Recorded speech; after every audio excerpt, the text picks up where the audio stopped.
Anong gagawin natin sa mga naliligo kapag malakas ng ulan? Tawagin po natin. Tawagin. Para ma-rescue. Yung hindi maniwala, puntahan ko yun. Sa baba. Kahit mabasa ko.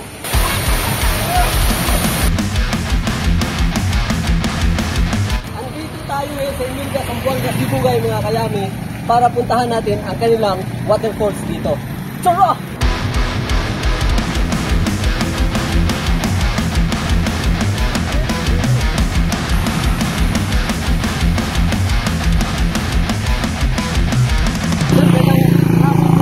Nakaparada, ang sanay, patuloy niyo sa Busay, eh? Pwede po, ruta may padlugusay, pwede po may pa-bus. O boss, yan tanang pila man po nung sakali wala yung sakyan ng tagpila ang pamasahe papuntang Busay. Gikan dire padlugusay, kuan, malmal gina kasubida man kay dia. Napon mi kubra dia mga 30 or 40. Mahal sa na katawo, malmal na. Kailan, kung sa kalay ang kuan, ang Busay from here? Mga almost 1 kilometer Agul ba? Hindi mo kaya sa taon. Abi ra kay nay ra subida. Pero kung magmotor na ta, sa bida yung kaya ra. Okay ra kayo, kuan, motor single. O, kadayon na ta mga kayami kay pwede rin, hindi mo natin ano? Dili, safety safe ra nang dala dia kasi kado man. Okay, gayo.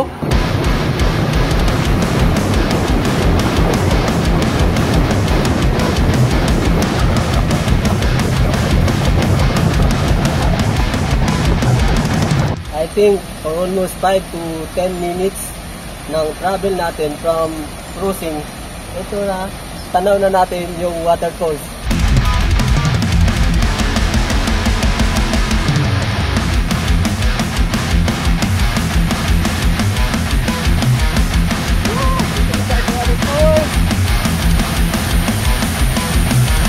And andito na tayo mga kayamin sa waterfalls nila, kagandang pagmasdan ng tubig. Napakataas, pero di lang natin alam kung gaano kalalim yung tubig sa baba.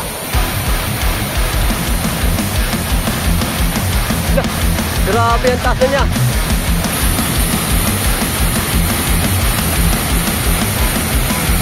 Masarap sanang maligo, kaso talagang pinunta ko rito, mamasyal lang. Naging madilaw lang to dahil sa ulan.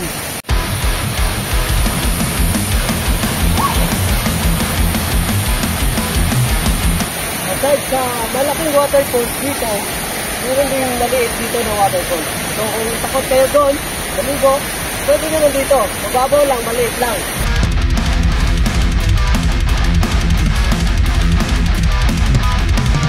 So ayun mga kayami no, dahil dito na yung tropa nyo, mga family ninyo, pwede nyo mag-banding rito, picnic kayo, pwede kayong mag-swimming at i-enjoy yung flowing ng waterfall. Dito po kayong bahay ninyo o kayo po yung nagbantay dito? Okay, so paano po ito? Libre po ba ang mamasyal rito o may bayad?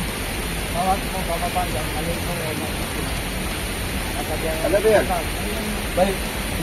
May bayad? Okay. Galing sa barangay po namin to. Okay. So, ayun mga kayami, para legal po daw yung paniningil nila, talagang pirmado ng barangay chairman dito na bawat mga turista o maliligo o mag-swimming dito, kailangan may bayad ng 5 pesos. 5 pesos lang, no? So 5 pesos lang naman para sa maintenance, no? Para Ang presyo for 5 din. ha? Presyo for 5. Tricycle 5. Ang 4-wheel, Hindi naman maliligo yung sa ay binabantayan po namin. mga kaya. Maraming sinira dito. Okay. So, ganito, pa-safety dito kasi kayo taga-bantay. Pagka may mga bisita, may mga sasakyan dala, binabantayan nyo na.